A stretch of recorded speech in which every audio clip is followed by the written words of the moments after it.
Thanks for checking out our video. Feel free to join our free weekly newsletter called Pop Culture Annotated, and also join our Discord server to talk with us and others that share your fandom in pop culture entertainment. Links in the description.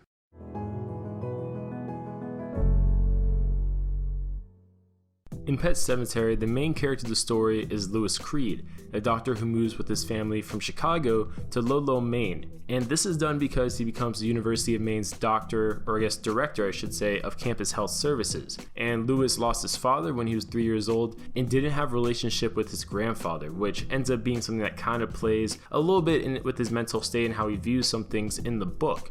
And his wife Rachel Creed, near the end of the book, actually becomes a victim of the burial ground's resurrection abilities, to put it lightly. Now, when they moved to Maine, they were across from the woods, which contains the infamous burial ground haunted by the Wendigo alongside of the Pet Sematary.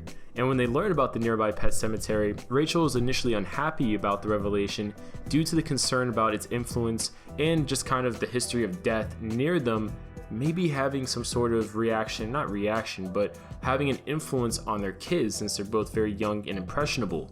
And the book actually goes deeper into Rachel's character, saying this fear stemmed from her personal experience with her sister Zelda's death when she was younger. And her father, Erwin, also hates Louis, blaming him for essentially corrupting Rachel for a lot of different reasons, premarital sex being one of them, and allowing the circumstances for their child Gage's death to happen.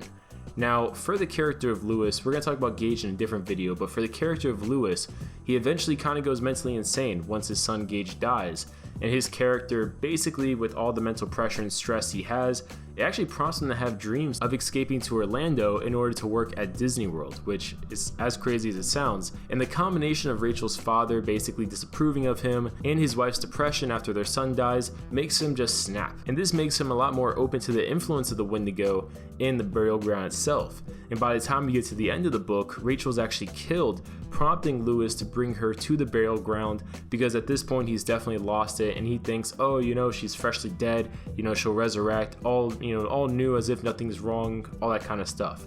And from here, when she returns corrupted by the Wendigo's curse, she presumably kills Louis, and it's just a really crazy ending altogether.